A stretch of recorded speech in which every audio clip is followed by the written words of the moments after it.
나치 체제 내에서 그녀의 부상은 급속했고 그녀의 권력은 의심할 여지가 없었으며 그녀의 유산은 다른 분야에서도 계승되었습니다. 제3제국 붕괴 후 그녀는 추적당에 체포되었고 말살 작전에서 그녀가 핵심적인 역할을 한 것에 대한 책임을 묻는 재판에 회부되었습니다. 그녀는 어떻게 홀로코스트 역사상 가장 치명적인 여성이 되었을까? 왜 SS조차 그녀를 없어서는 안 될 존재로 여겼을까? 그렇다면 그의 잔혹한 처형은 어땠을까? 경기장에서 지휘까지 마리아 만델의 멈출 수 없는 상승. 가톨릭 전통이 농촌 생활의 모든 측면을 형성했던 오버웨스터라이히의 평화로운 농경지에서 1912년 1월 10일 한 여자아이가 태어났습니다. 수십 년 후 그녀는 나치 대량 학살의 가장 사악한 상징 중 하나가 되었습니다. 마리아 만델은 아버지 프란츠가 구두 수선공으로 일했고 어머니 안나는 이 지역의 전통적인 가정 관습을 고수하던 작은 마을 민츠키르헨에서 태어났습니다. 마리아의 어린 시절은 순탄치 않았습니다. 14살에 학교를 그만두고 집안일을 도우며 읽기, 쓰기 그리고 가톨릭 교리문답의 기초 교육만 받았습니다. 어린 시절에는 1938년 3월 12일 오스트리아 병합 안슐루스 이 젊은 오스트리아 시골 소녀를 포함한 수백만 명의 운명을 근본적으로 바꿔놓기 전까지는 그녀의 미래를 전혀 예감할 수 없었습니다.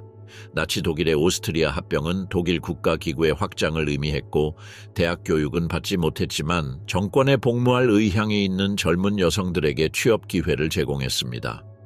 경제적 전망이 불투명했던 26세 여성에게 억압적인 기관들의 네트워크가 확대되는 것은 예상치 못한 기회였습니다. 마리아 만델은 제국 교도소에서 일할 여성을 모집하는 요청에 응했습니다.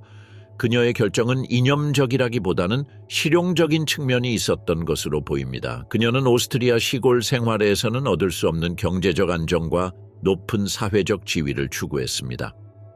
1938년 10월 그녀는 나치 강제 수용소에서 수감자 아우프세헤린넨로 일할 최초의 여성 50명 중 한 명으로 선발되었습니다. 그들의 첫 번째 목적지는 작센주에 있는 리히텐부르크 수용소였습니다. 이곳은 여성 수용에 특화된 시설이었습니다. 이 시설은 여성만으로 구성된 집단 수감의 첫 번째 실험이었습니다. 중세 요새를 민간 감옥으로 개조한 후 1937년 제3제국의 목적에 맞춰 최종적으로 개조했습니다. 수감자 중에는 공산주의자, 사회민주주의자, 여호와의 증인, 반사회적 행동 혐의로 기소된 여성들이 포함되어 있었고 유대인과 로마인도 점차 늘어나고 있었습니다. 마리아 만델은 취임 첫 달부터 놀라운 적응력을 보여주었습니다. 행정보고서에는 그녀를 규율 있고 효율적이며 도덕적 동요가 없는 사람으로 묘사했습니다. 이러한 특징은 우연이 아니었습니다. 강제 수용소 시스템은 바로 이러한 자질을 중시했습니다. 의심 없이 폭력을 행사하는 능력, 맹목적인 복종, 그리고 효율적인 억압이 승진의 기본 기준이었습니다. 1939년 제2차 세계대전 발발과 함께 당국은 리히텐부르크를 폐쇄하고 직원과 수감자들을 10만 명이 넘는 여성을 수용하도록 설계된 새로운 라펜스브리크 수용소로 이송했습니다. 마리아 만델은 변경구역을 감독하는 임무를 맡아 수백 명의 수감자들을 고의적으로 잔혹한 환경에서 직접 감독했습니다. 하루 12시간에서 16시간의 노동, 열악한 영양 상태, 그리고 규칙적인 체벌이 그 예입니다. 두려움의 대상이라는 그녀의 명성은 수감자와 동료들 사이에서 더욱 커졌습니다. 여러 보고서에서 그녀를 모범적인 경비병, 연민에 대한 나약함, 그리고 국가사회주의 규율에 대한 흠잡을 데 없는 태도를 지닌 사람으로 묘사했습니다.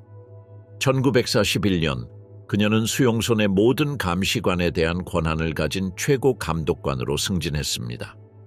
오베라우프세헤린으로서 마리아 만델은 다른 수용소로 파견되는 미래 세대 여성 교도관들을 위한 훈련 기준을 강화했습니다. 그녀의 방법론은 감정적 강인함을 근본적인 미덕으로 강조했습니다.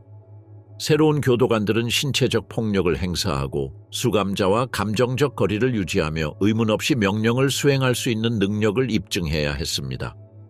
이후 다른 아우프세헤린넨의 증언에 따르면 그녀는 성격의 획일성을 중시하고 약점을 드러내면 처벌하는 엄격한 교사로 묘사되었습니다. 1947년 크라쿠프 재판 문서는 그녀를 라펜스브리크 여성 징계 시스템의 초석이라고 묘사합니다. 1942년 7월 SS 중앙당국이 아우슈비츠 수용소에 추천될 인원 명단을 작성했을 때 마리아 만델은 우선 후보로 선정되었습니다. 그녀의 파일에서는 제3제국 최대 규모의 학살 시설로 발전해 가던 아우슈비츠에서 복잡한 행정 및 통제 업무의 최적이라고 분류되어 있었습니다. 1942년 10월 7일 그녀는 아우슈비츠 비르케나우 수용소로 여성 수용소에 SS 라거퓨레린으로 전속된다는 통지를 받았습니다. 이 임명은 그녀의 직업적 발전에 있어 정점을 찍는 것이었으며 수만 명에 달하는 여성 수감자들을 완벽하게 통제할 수 있는 위치에 서게 되었습니다. 그녀의 지휘하에 아우슈비츠 여성 테러의 완전한 지배. 1942년 10월 마리아 만델이 아우슈비츠 비르케나우에 도착했을 때 이 수용소는 이미 산업화된 학살의 진원지가 되어가고 있었습니다. 여성 수용소의 SS 라거퓨레린으로 임명된 그녀는 수용소 내 모든 여성에 대한 최고 권한을 갖게 되었고 사령관 루돌프 회스와 그의 후임자인 아르투르 리베 헨셸 그리고 리하르트 베어에게만 보고를 했습니다. 여성 수용 시설에는 끊임없이 밀려드는 강제 송환자들을 위해 급하게 건설된 막사가 있었습니다. 그녀가 관리 감독을 맡았을 당시 그녀는 약 1만 5천 명의 여성을 감독했는데 가장 혼잡한 시기에는 그 수가 3만 명 이상으로 늘어났습니다. 그녀의 권력은 수감자뿐만 아니라 모든 여성 보안 요원에게까지 확대되었습니다. 마리아 만델은 자신의 직위에서 각 변경으로 이어지는 위계 질서를 확립했습니다. 그녀의 직속 상관으로는 이르마 그레제와 마고트 드레흐셀 같은 오페라우프세헤린넨, 오버아우프세헤린넨이 있었는데 이들은 행정 연락 담당자 역할을 했습니다. 그녀의 직속 상관으로는 순찰과 일상 감독을 담당하는 일반 수감자 에이웁세헤린넨들이 있었습니다. 마지막으로 카포카폰으로 지정된 일부 수감자들은 동료 수감자들을 직접 통제했습니다. 이 구조는 통제된 위임을 통해 운영되었습니다. 만델은 일반 지침을 개발하고 징계 절차를 수립하고 업무 할당량을 감독했지만 실행은 직속 부하 직원에게 위임했습니다. 이 시스템은 그가 운영상의 책임을 분산하면서도 완전한 통제력을 유지할 수 있게 해주었고 정확하게 기능하는 억압 장치를 만들어냈습니다. 핵심적인 혁신은 여성 강제 노동의 조직화였다. 아우슈비츠는 IG 파르벤, 크루프, 시멘즈와 같은 기업들과 계약을 맺고 노예 노동을 착취했다. 마리아 만델은 군사건설부터 군수 생산까지 각 유형의 작업에 어떤 수감자를 투입할지 결정하여 노동 배정을 체계화했다. 노동 조건은 의도적으로 고된 것이었다. 적절한 보호 장비도 노동자들을 생존 직전까지 몰고 갈 수 있도록 고안된 식량도 없이 하루 12시간에서 14시간씩 일해야 했다. 만델은 작업 현장을 시찰하고 생산성 기준을 충족하지 못하는 수감자들의 이송을 조정했다. 그들의 징계 체제는 제도화된 폭력과 심리적 통제를 결합했습니다. 작업 중 대화부터 질병 징후까지 위반 행위는 배급량 감소부터 감방 감금 또는 말살 대상 선정에 이르기까지 일련의 단계를 거쳐 처벌되었습니다. 다른 부서와의 협력을 위해서는 지속적인 소통이 필요했습니다. 마리아 만델은 의료행정부, 특히 실험에 참여하는 의사들과 연락을 유지했습니다. 직접 관여하지는 않았지만 그녀는 이러한 목적으로 선정된 수감자들에게 의사들이 접근할 수 있도록 지원했습니다. 기록은 그의 행정이 얼마나 관료적이고 치밀했는지를 보여준다. 그는 인구 통계, 사망률, 업무 배정, 그리고 인사평가가 담긴 주간 보고서에 서명했다. 아우슈비츠 비르케나우 박물관 기록 보관소에 보존된 이 문서들은 인간의 생명을 생산 단위로 취급하는 기계를 보여준다. 그녀의 효율성은 눈여겨볼 만했습니다. 루돌프 회스를 비롯한 여러 지휘관들의 평가 보고서는 마리아 만델을 유능하고 규율이 뛰어나며 정치적으로 신뢰할 수 있는 인물로 일관되게 평가했습니다. 이러한 평가는 그녀의 기술적 역량과 도덕적 갈등 없이 집단 학살 정책을 실행할 수 있는 능력을 모두 반영했습니다. 여성 직원에 대한 통제는 특히 엄격했습니다. 그녀는 신입 경비원 아웁세헤린넨 선발을 감독하고 훈련을 조율하고 정기 보고서를 통해 업무 성과를 평가했습니다. 동정심을 보이는 경비원은 징계를 받거나 해고되었고 가혹함을 보이는 경비원은 승진했습니다. 물류 구조는 여러 부서와의 협력을 필요로 했습니다. 만델은 물자, 의류 유통, 시설 관리, 그리고 기본적인 의료 서비스를 감독했습니다. 이러한 책임 덕분에 그녀는 나치 최대 규모의 학살 수용소의 억압 기관과 일상 업무 모두에서 핵심 인물이 되었습니다. 그는 사령관이 주재하는 고위 참모 회의에 정기적으로 참석했습니다. 이 회의에는 작전 계획 정책 검토 그리고 베를린 당국과의 공조가 포함되었습니다.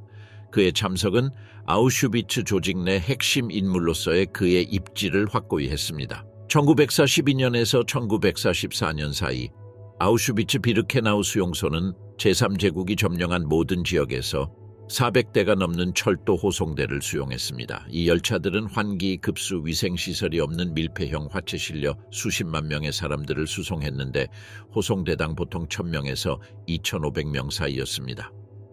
며칠 동안 지속될 수 있는 이러한 열악한 여정은 이미 최종 목적지에 도착하기도 전에 수많은 사망자를 냈습니다. 유덴램프 주덴람페로 알려진 도착역은 신속하고 효율적이며 중단 없는 운행을 위해 개조되었습니다. 하역 작업은 꼼꼼하게 설계된 절차를 따랐습니다. 도착하자마자 무장한 SS 요원들이 열차를 맞이했고 보조 경비대, 군견, 그리고 강제로 하역 과정을 돕도록 강요받은 유대인 수감자들로 구성된 존더 코만도, 손더 코만도 팀이 동행했습니다. 호송대는 높은 탑이 지키는 승강장에 정차했습니다. 문이 동시에 열리자 추방자들은 신속하게 하선하라는 명령을 받았고 소지품은 남겨둔 채 등록 후 돌아오겠다는 약속을 받았습니다. 이러한 거짓된 정상성에 대한 이야기는 확성기와 눈에 띄는 표지판을 통해 반복되었습니다. 하산 직후 분리 작업이 시작되었습니다. 남녀는 줄지어 배치되었고 아이들은 어머니와 함께, 노인들은 따로 배치되었습니다. 다른 경비병들의 호위를 받는 SS 의무 장교들이 선별 절차를 시작했습니다. 선별 절차는 몇 분밖에 걸리지 않았으며 간단한 유관 검사로 진행되었습니다. 강제 노역에 적합하다고 판단된 사람들은 막사로 이송되었고 나머지 사람들은 위생 샤워라는 명목으로 화장터로 집단 이송되었습니다. 이 과정은 열차 도착 후 2시간 이내에 완료되도록 설계되었습니다. 각 그룹에는 15명에서 30명의 SS 요원이 동원되었고 열차에서 시신을 수습하고 소지품을 싣고 다음 호송대가 도착하기 전에 해당 지역을 정리하는 임무를 맡은 존더 코만도 수감자들도 포함되었습니다. 1944년 5월과 6월 헝가리 강제 이송 기간처럼 교통량이 가장 많은 날에는 매일 최대 12대의 열차가 도착하여 시간, 내부 경로, 그리고 가용 인원을 정확하게 조율해야 했습니다. 보존된 내부 문서는 이 작전이 수용소의 일상적인 작전의 일부로 어떻게 표준화되었는지를 보여줍니다. 주간 보고서에서 선발된 사람들은 특별 대우, 손더베한들룽라는 범주로 분류되었는데 이는 행정용어로 즉각적인 학살을 의미하는 완고거법이었습니다. 동부로의 이전이나 긴급 분류와 같은 다른 명칭도 사용되었는데 이는 관료적인 용어 속에 범죄의 규모를 감추는 것이었습니다. 회스와 리베헨셸과 같은 당국자들이 서명하고 때로는 마리아 만델과 같은 부문 지도자들이 조율한 부서 간 서신은 살인에 대한 명시적인 언급은 피했지만 할당량, 대응 시간, 그리고 물류 효율성에 대한 세부적인 내용은 언급했습니다. 이 시스템에서 마리아 만델의 역할은 여성 담당 부서를 감독하는 것이었지만 그녀의 운영 역할은 이러한 전체 구조에 내재되어 있었습니다. 수감자 재분배, 노동 또는 학살 대상 선발, 그리고 SS 의사들과의 협력에 관한 그녀의 결정은 이러한 물류 시스템과 연동되어 실행되었습니다. 이 과정의 정밀성, 속도, 그리고 효율성은 상위 명령뿐만 아니라 모든 결정이 치명적인 사건의 연쇄, 과정의 일부임을 이해하는 중간 간부들의 적극적이고 규율 있는 협력의 결과였습니다. 아우슈비츠 경사로 대량 학살의 결정적 메커니즘. 아우슈비츠 비르케나우 철도 진입로는 나치 대량 학살의 가장 조직적인 측면을 보여주는 무대였습니다. 강제 추방자들을 대량으로 처리하기 위해 건설된 이 플랫폼은 수백만 명의 목숨을 산업적 냉혹함으로 분류하는 장소가 되었습니다. 마리아 만델은 누가 일시적으로 노예로 살 것인지, 누가 즉시 죽을 것인지를 결정하는 이 메커니즘에서 핵심적인 역할을 했습니다. 며칠 동안 환기, 음식, 화장실도 없는 밀폐된 객차 안에서 기차가 도착했습니다. 문이 열리자 승객들은 재빨리 내려 무장 경비원과 경찰견의 감시 아래 줄을 서야 했습니다. 이러한 혼란과 공포, 그리고 피로 덕분에 열차 선별 과정에서 열차를 통제하기가 더 수월해졌습니다. 이 절차는 물류 효율성과 기만성을 결합한 프로토콜을 따랐습니다. 추방자들은 즉시 성별을 구분하는 동안 확성기에서 등록 및 직무 배정에 대한 안심시키는 메시지가 흘러나왔습니다. 이러한 허울은 대부분의 사람들이 몇 분밖에 남지 않았다는 사실을 감췄습니다. 1942년 10월부터 마리아 만델은 이러한 분류에서 여성 부문을 전담했습니다. 그녀의 존재는 의례적인 것이 아니었습니다. 그녀는 수송되는 여성과 아이들의 운명에 대한 결정적인 권한을 가지고 있었습니다. 그녀는 손짓이나 고개 끄덕임으로 여성을 임시 수용소로 보낼지 아니면 즉시 가스실로 보낼지 결정했습니다. 기준은 작업 능력에 기반한 것으로 보였지만 수용소의 즉각적인 필요와 중앙에서 정한 학살 할당량에 부합하는 것이었습니다. 젊고 건강한 여성은 작업에 선발될 가능성이 더 높았지만 이는 일시적인 연기에 불과했습니다. 아이를 둔 어머니, 노부인, 임산부, 그리고 쇠약 증세를 보이는 사람은 체계적으로 가스실로 보내졌습니다. 마리아 만델의 참여는 여러 출처에 기록되어 있습니다. 기록에는 그녀의 서명이 있는 이송 명단이 보존되어 있으며 여기에는 강제 노동이나 특별 대우, 즉각적인 학살을 뜻하는 완고거법에 배정된 추방자들이 나열되어 있습니다. 이 문서들은 그녀의 권한이 위임된 것이 아니라 개인적이고 직접적인 것이었음을 보여줍니다. 1944년 5월에서 7월 사이의 절정기에는 헝가리 강제 수용소에 대량으로 몰려들던 유대인들이 단 몇 주 만에 약 40만 명의 유대인을 선별하는 작업에 참여했습니다. 기록에 따르면 그중 75% 이상이 가스실로 직행했습니다. 이 과정에는 정밀한 조율이 필요했습니다. 마리아 만델은 특정 수감자에 대한 실험에 관심이 있는 요제프 맹겔레와 같은 SS 의사들과 정기적으로 협력했습니다. 또한 그녀는 이르마 그레제를 비롯한 부하들과도 조율을 이루어 실제로 분리 작업을 수행하고 선정된 수감자들을 목적지까지 호송했습니다. 법원 문서에 따르면 그녀는 명령을 따랐을 뿐만 아니라 정해진 범위 내에서 개인적인 판단을 행사했습니다. 여러 경우에 그녀는 특정 결정에 대해 다른 경찰관들과 상의했지만 여성 담당 부서에 대한 최종 결정권은 그녀에게 있었습니다. 이러한 자율성 때문에 그녀는 수십만 건의 사망에 대해 개인적으로 책임을 져야 합니다. 생존자들의 증언에 따르면 그녀는 대량 수용소 도착 시기에도 항상 그 자리에 있었다고 합니다. 그녀의 모습은 초기 선별에서 살아남은 수감자들에게 공포의 상징이 되었는데 그녀의 모습은 치명적인 재분류의 신호였기 때문입니다. 이러한 선별은 기존 수감자들에 대한 심리적 통제 역할도 했습니다.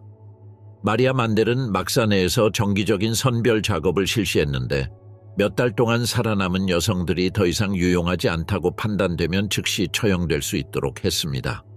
이러한 내부 선별은 일시적인 안전에 대한 환상을 파괴했기에 특히 잔혹했습니다.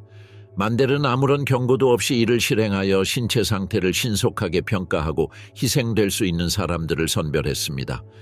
또한 이는 징계 도구로서 기능하여 모든 여성을 끊임없는 공포 속에 몰아넣었습니다. 그녀의 효율성은 상관들에게 높이 평가되었는데 그들은 그녀가 물류 문제 없이 업무 흐름을 유지할 수 있다고 생각했습니다. 보도에 따르면 그녀의 업무는 체계적이고 효율적이며 정치적으로 신뢰할 수 있다고 합니다. 추산에 따르면 그녀는 약 50만 명의 여성과 어린이의 사망에 직접적인 책임이 있습니다. 이 수치에는 강제 노역 체제와 그녀가 내부적으로 가한 처벌로 인한 사망은 포함되지 않습니다. 그녀의 참여는 비르케나우에만 국한되지 않았습니다. 하위 수용소로 이송되었을 때도 그녀는 동일한 방법과 기준을 따랐으며 치명적 분류 체계를 그대로 재현했습니다. 이러한 연속성은 그녀의 학살 참여가 우연한 것이 아니라 계획적이고 의도적인 것이었음을 보여줍니다. 블록 25, 절대적 처벌의 조용한 핵심. 아우슈비츠 비르케나우는 즉각적인 학살을 넘어 가스실에서 일시적으로 탈출한 수감자들의 저항을 분쇄하기 위해 치밀하게 조직된 일상적 공포 시스템을 운영했습니다. 마리아 만델은 이 체제를 산업적 정밀함으로 운영되는 고통의 공장으로 변모시킬 정도로 완벽하게 만들었습니다. 그들의 징계 체계는 끊임없고 예측 불가능하며 끊임없는 공포에 기반을 두었습니다. 일상생활의 모든 측면은 규칙에 의해 통제되었고 위반 시 체벌, 공개적인 굴욕 또는 사형으로 이어졌습니다. 이러한 규칙은 인원 집계 시의 자세부터 걸음걸이까지 다양하여 어떤 움직임이라도 처벌 가능한 위반 행위로 간주될 수 있는 환경을 조성했습니다. 신체적 처벌에는 지팡이, 나무 막대기 또는 직접적인 신체적 처벌이 포함되었습니다. 이는 충동적인 행동이 아니라 특정 규약을 따르는 표준화된 절차였습니다. 수감자들은 옷을 벗고 기둥에 묶인 채 다른 수감자들이 지켜보는 가운데 집단적 위협의 한 형태로 구타당했습니다. 마리아 만델의 특별한 집착은 외모 관리였습니다. 그녀는 헤어스타일에 대한 엄격한 규정을 제정하여 개인의 존엄성을 유지하려는 어떠한 시도도 금지했습니다. 머리를 손질하려는 여성 수감자들은 공개 구타를 당하고 면도를 당했으며 수용소를 돌아다닐 때 자신의 범죄를 알리는 팻말을 들고 다녀야 했습니다. 사소한 위법 행위에 대한 이러한 처벌은 여러 목적을 달성했습니다. 존재의 모든 세부 사항에 대한 완전한 통제력을 강화하는 동시에 다른 모든 사람들을 선제적으로 복종시키는 공포쇼로 기능했습니다. 겉보기에 임의적인 이러한 처벌은 끊임없는 불안을 조성하기 위한 계산된 전략이었습니다. 가장 사악한 도구는 25번 블록 사형장으로 지정된 막사였다. 이 건물은 학살 대상이지만 즉시 처형되지 않은 수감자들을 가두는 구금시설 역할을 했다. 선발된 여성들은 직무 분류에서 제외되거나 경미한 위법 행위로 신고되었다. 25번 구역의 환경은 의도적으로 비인도적이었습니다. 과밀 상태였고 음식, 물, 침대, 화장실, 적절한 환기시설도 없었습니다. 가스실로 이송되거나 직접 처형될 때까지 며칠 또는 몇 주 동안 감금되어 있었습니다. 마리아 만델은 25번 구역의 선발 과정을 직접 감독했으며 이는 신규 수감자와 기존 수감자 모두를 대상으로 이루어졌습니다. 이러한 선발 과정은 표면적으로는 의료 기준을 따랐지만 중앙에서 정한 학살 할당량에 따라 진행되었습니다. 쇠약, 질병 또는 탈진의 징후가 보이면 배치될 수 있었습니다. 수감자들이 자신의 운명을 알게 되면서 공포는 더욱 커졌습니다. 샤워에 속아 끌려간 이송 피해자들과는 달리 25번 구역의 여성들은 자신들이 어떤 상황에 놓일지 정확히 알고 있었습니다. 이러한 확신과 극심한 신체적 조건이 합쳐져 절망감을 조성했고 이는 피해자들의 자해와 폭력으로 이어지는 경우가 잦았습니다. 증언들은 섬뜩한 장면들을 묘사합니다.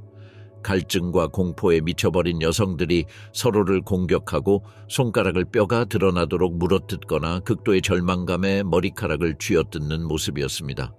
마리아 만델은 이러한 상황을 잘 알고 있었으며 이러한 상황이 마지막 이송 과정에서 그들을 더 쉽게 다룰 수 있도록 심리적으로 부드러워지게 하는 것이라고 생각했습니다.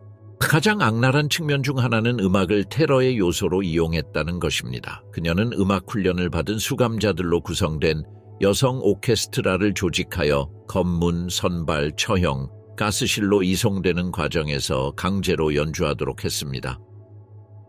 오케스트라는 문화적 양보가 아니라 예술적 아름다움과 집단 학살의 공포 사이의 감정적 불협화음을 증폭시키도록 고안된 심리적 도구였다. 연주자들은 동료 연주자들의 연주를 지켜보면서 클래식 곡을 연주해야 했는데 이는 음악과 공포 사이에 트라우마를 불러일으켰고 이는 생존자들에게 깊은 상처를 남겼다. 마리아 만델은 리허설을 직접 감독하며 단원들이 탈진, 영양실조, 그리고 트라우마와 싸우는 동안 기술적 완벽함을 요구했습니다.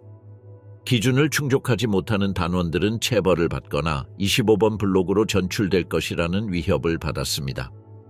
수송선 도착 시 오케스트라는 새로 도착한 사람들이 가스실로 끌려가는 동안 마치 정상적인 생활을 하는 것처럼 착각하게 하기 위해 경쾌한 음악을 연주했습니다. 이러한 관행은 피해자들과 강제로 참여해야 했던 연주자들에게 심리적 고문과 속임수를 병행했습니다. 만델의 통제는 삶의 모든 면에 스며들었다. 그는 모든 막사, 구석구석, 그리고 순간순간까지 감시 체계를 구축했다. 수감자들은 어떤 말, 몸짓, 표현이라도 신고되어 치명적 처벌을 받을 수 있다는 확신 속에 살았다. 그들의 방법에는 인간의 저항을 무너뜨리는 방법에 대한 계산된 이해를 보여주는 심리적 개선이 포함되었습니다. 그중 하나는 인간 애완동물을 활용하는 것이었습니다. 즉, 추가 식량이나 중노동 면제와 같은 사소한 특권을 위해 일시적으로 선발된 수감자들을 자의성의 예로 사용하다가 흥미를 잃으면 사형으로 처형하는 것이었습니다. 처벌은 신중하게 조정된 기준에 따라 이루어졌습니다. 경미한 위반은 배급량 감소, 추가 노동 또는 야간 감금으로 이어졌습니다. 경미한 위반은 공개 구타, 환기가 되지 않는 감방 감금 또는 화장장 청소와 같은 위험한 업무 배정으로 처벌되었습니다. 심각한 위반은 25번 구역으로 바로 이송되었습니다. 이러한 단계적 구분은 수감자들이 끊임없이 위험을 계산하게 만들었고, 이는 생존주의적 사고방식을 형성하여 행정적 통제를 용이하게 했다.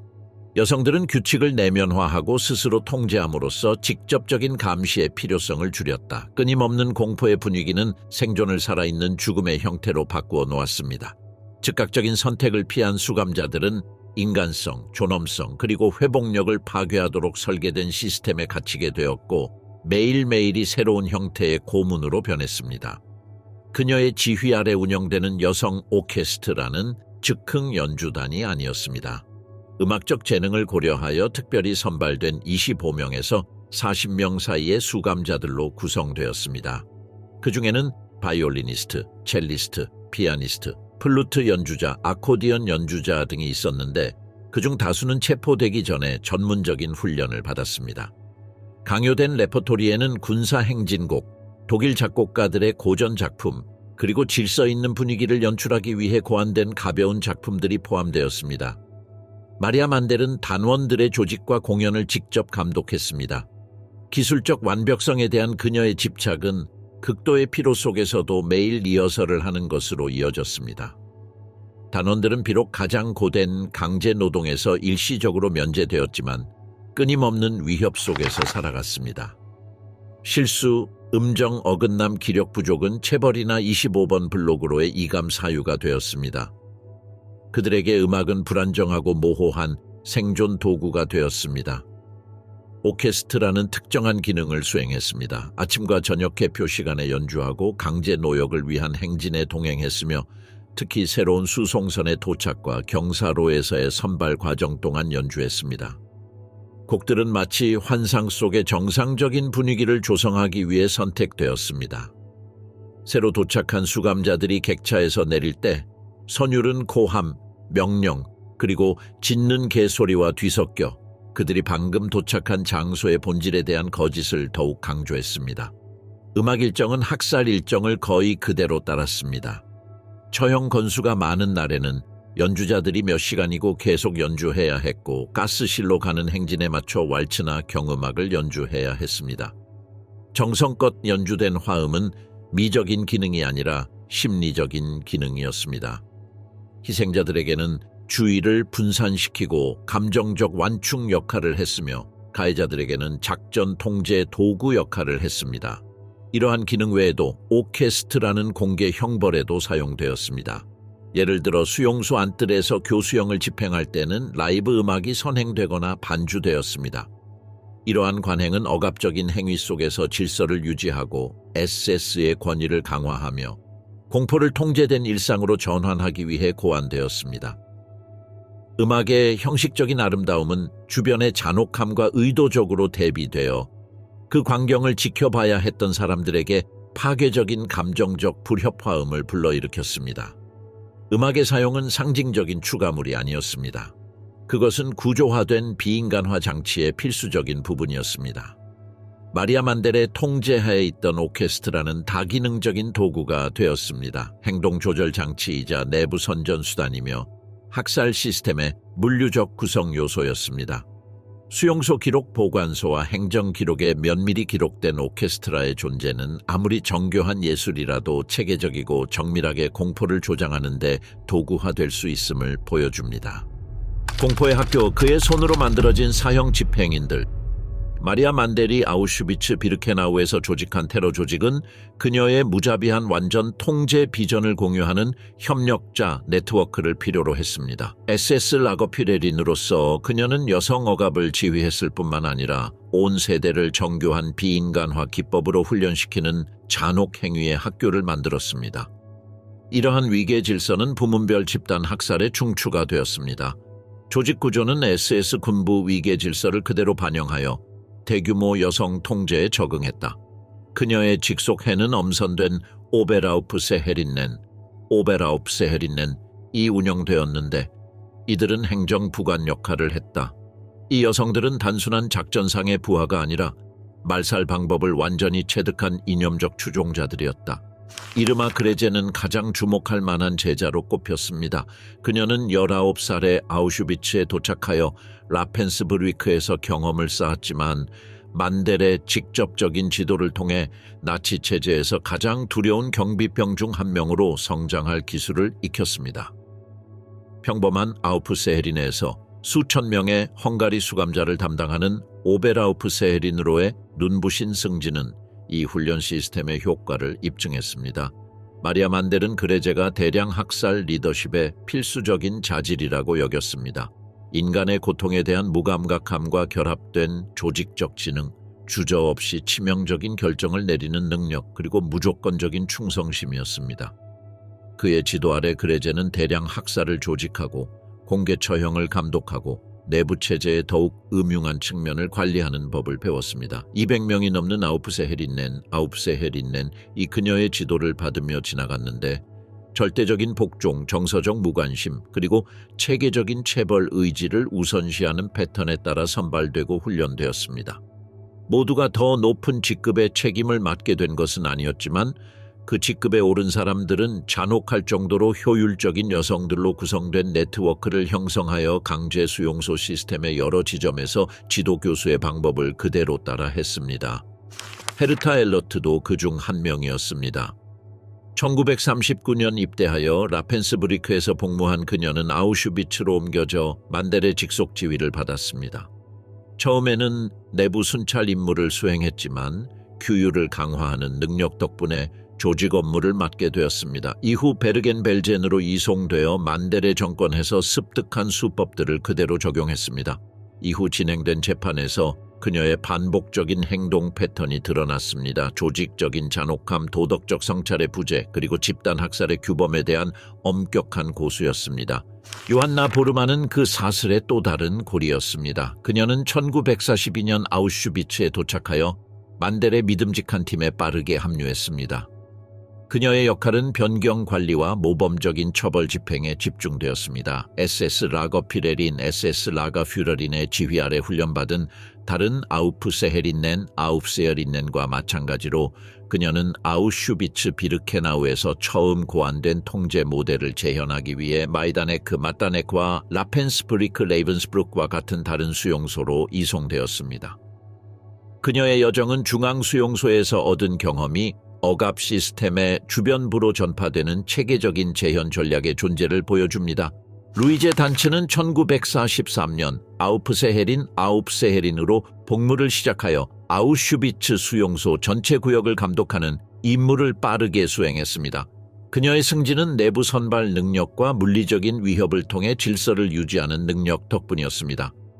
이후 플라쇼프로 그리고 마침내 테레신슈타트로 보내지면서 만델이 확립한 교리적 핵심에 기반하여 형성된 순회 여성 엘리트의 존재를 보여주는 경력을 공고히 했습니다.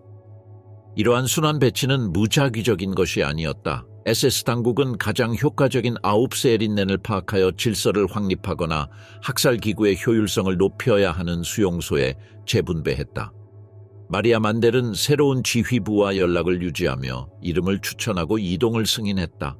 이러한 관행은 비록 형식적으로는 남성 조직에 종속되어 있지만 억압적인 방법을 적용하는 데 있어 작전적, 교리적 자율성을 가지고 행동하는 여성 경비대 조직을 통합했다. 여성 징계 기구는 아우슈비츠에 의해 형성되었지만 나치 수용소 시스템 전체에 걸쳐 확장된 초지역적 실체가 되었다.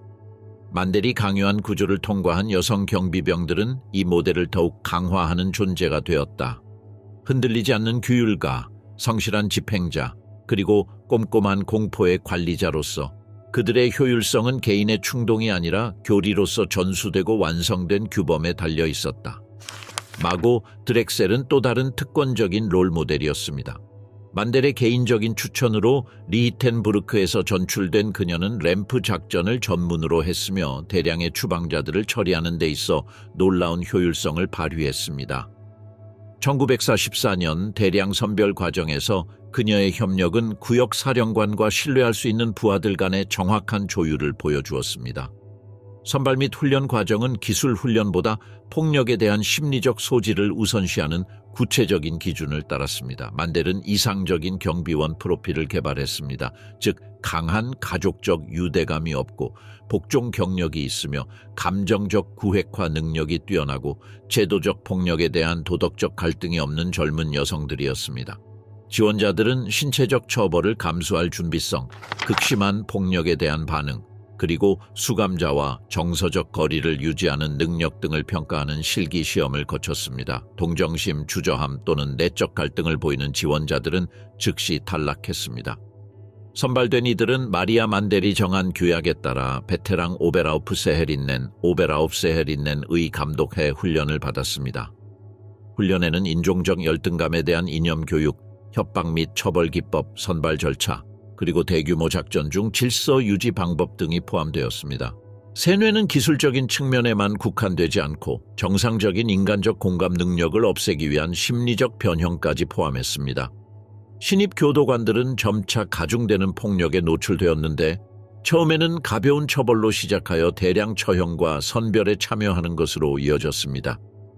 이러한 과정을 통해 심리적으로 가장 건강한 사람에게만 실질적인 책임이 주어졌습니다. 엘리자베스 폴켄라트는 형성적 성공의 본보기였습니다. 만델의 추천으로 라펜스브리크에서 전출된 그녀는 변경 내부 행정을 전문으로 하며 정교한 심리 통제 방법을 개발했습니다. 수천 명의 굶주린 수감자들을 대상으로 폭력과 감정 조작을 통해 질서를 유지하는 능력은 그녀를 지원자들의 롤모델로 만들었습니다. 승진은 자연 선택처럼 작용하여 더 효율적인 잔혹 행위의 보상을 제공했습니다. 마리아 만델은 정기적으로 성과를 평가하여 질서와 규율뿐 아니라 박멸 목표 달성에 기여한 정도까지 측정했습니다. 공포 기법에서 가장 혁신적인 성과를 보이고 선발 과정에서 효율성을 보였으며 개인적인 충성심을 보인 사람들에게 승진이 수여되었습니다. 도로시아 빈츠는 신체적 처벌에 특화되어 특히 두려운 존재가 되었습니다. 그녀는 즉각적인 죽음을 피하면서도 고통을 극대화하는 고문 기술을 완성했으며 고통을 연장하여 위협적인 효과를 강화했습니다. 처벌을 설계하는 그녀의 창의성은 대중의 심리적 통제 도구로서 그녀를 귀중한 존재로 만들었습니다. 대량 학살 작전 중 마리아 만델과 그녀의 부하들 간의 협력은 이러한 위계 질서가 달성한 조직적 효율성을 보여주었습니다. 1944년 헝가리 수송 작전 당시 매일 여러 대의 열차가 도착했지만 팀은 정상적인 작전에 큰 지장을 주지 않고 막대한 양의 물자를 처리했습니다. 그레제는 임시 노동을 위한 젊은 여성 선발을 감독했고 드레이셀은 가스실로의 이송을 조정했으며 폴켄라트는 성수기 동안 막사의 질서를 유지했고 빈츠는 예방적 모범적 처벌을 시행했습니다. 이러한 구분 덕분에 장치가 정밀하게 작동할 수 있었습니다.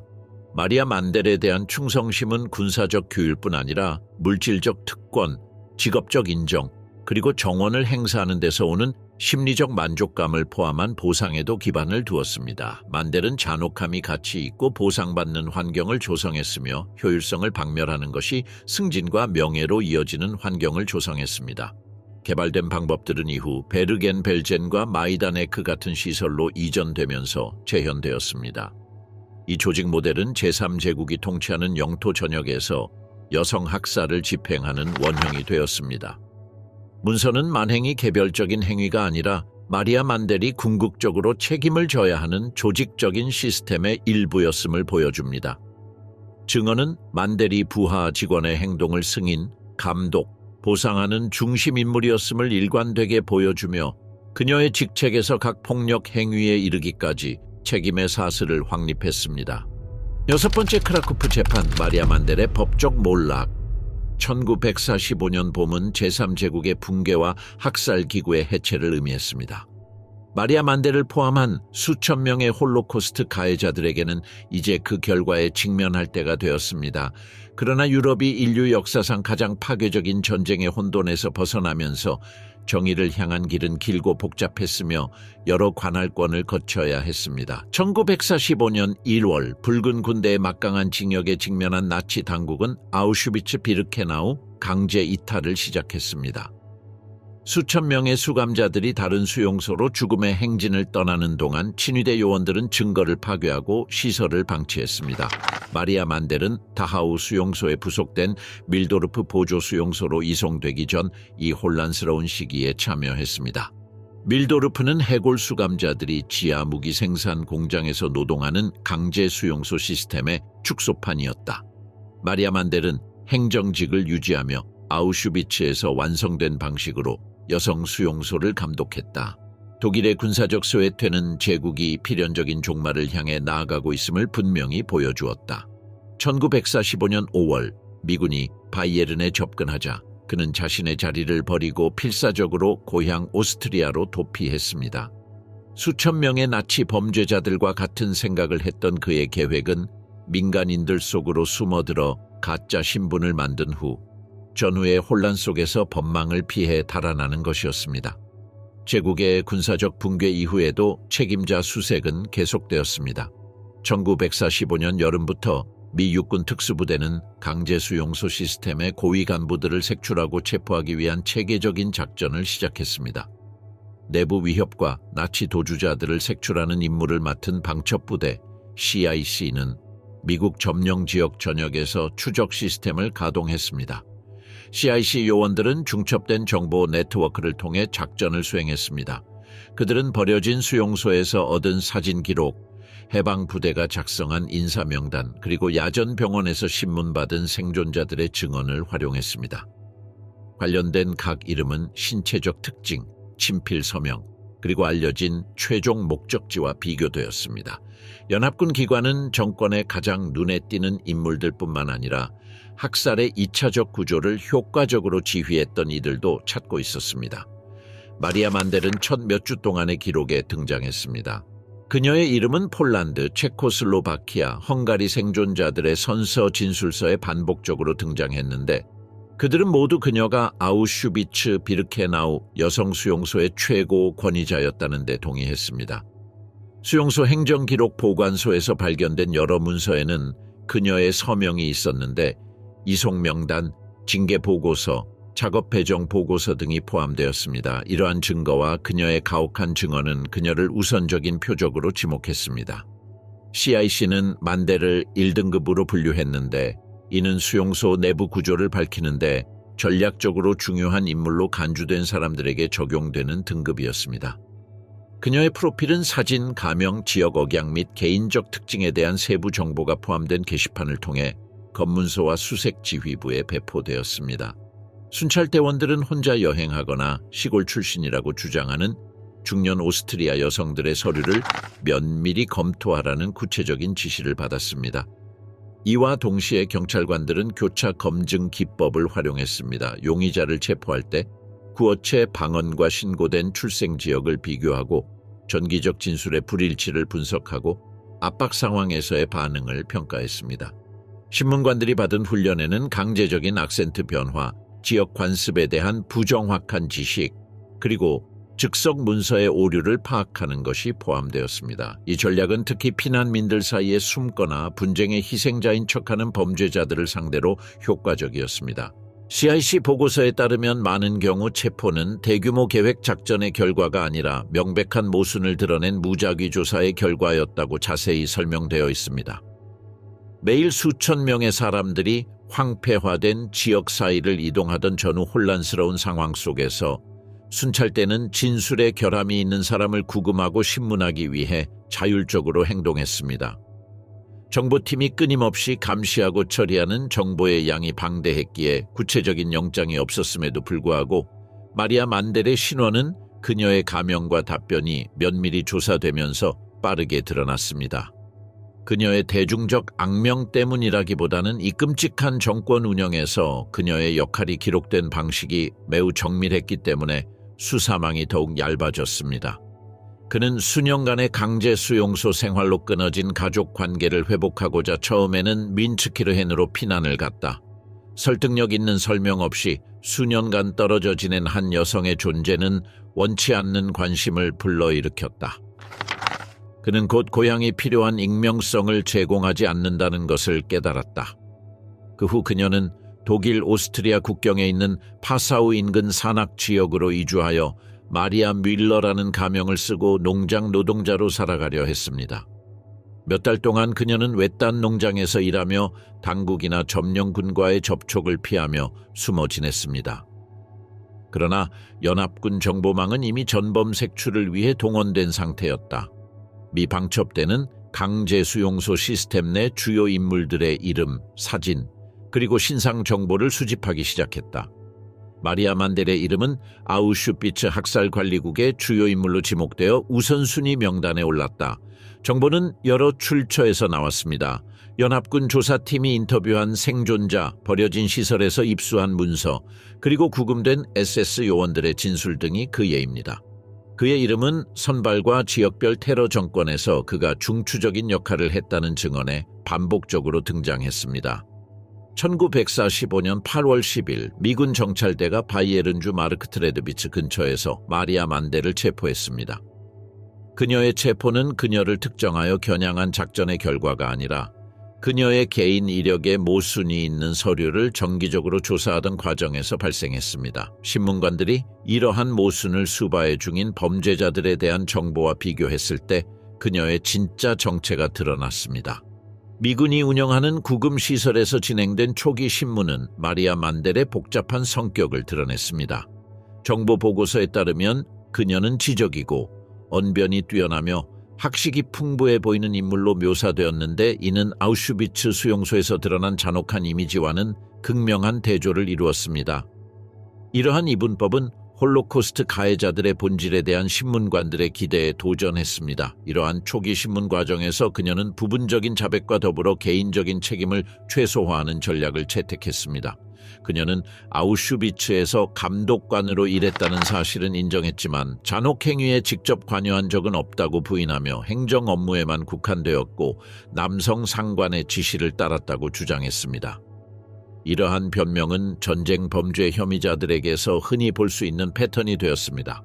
그러나 축적된 서류 및 증언 증거는 이러한 주장을 반박했습니다. 그의 서명이 있는 이송 명단, 그의 이름이 기재된 선발 기록, 그리고 생존자들의 상세한 증언은 그가 대량 학살에 직접적이고 자발적으로 참여했음을 뒷받침하는 확실한 증거를 제시했습니다.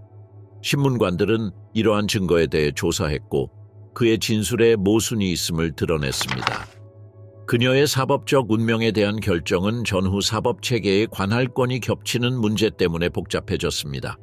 미군이 독일 영토에서 그녀를 체포했지만 그녀의 주요 범죄는 폴란드 영토에서 독일 당국이 운영하는 수용소에서 여러 국적의 피해자들을 상대로 자행되었습니다.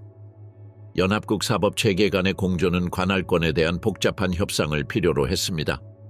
마침내 1947년 11월 2년 넘게 미국에 억류된 그녀는 크라쿠프에 있는 최고 국가 재판소에서 재판을 받기 위해 폴란드로 인도되었습니다. 이 판결은 범죄가 발생했고 아우슈비츠에서 더 큰 피해를 입은 폴란드가 정의를 집행할 더 적절한 관할권을 가지고 있음을 인정한 것입니다. 이 이송은 재판의 마지막 단계의 시작을 알렸습니다. 마리아 만델은 크라쿠프의 몬테루피치 교도소에 수감되어 있었는데 이곳은 나치 점령 기간 동안 게슈타포의 구금 및 고문 시설로 사용되었던 곳입니다. 그녀는 이곳의 아이러니를 간과하지 않았습니다. 나치 테러의 희생자들을 수감했던 바로 그 교도소에 이제 가해자 중 한 명이 수감되어 있었던 것입니다.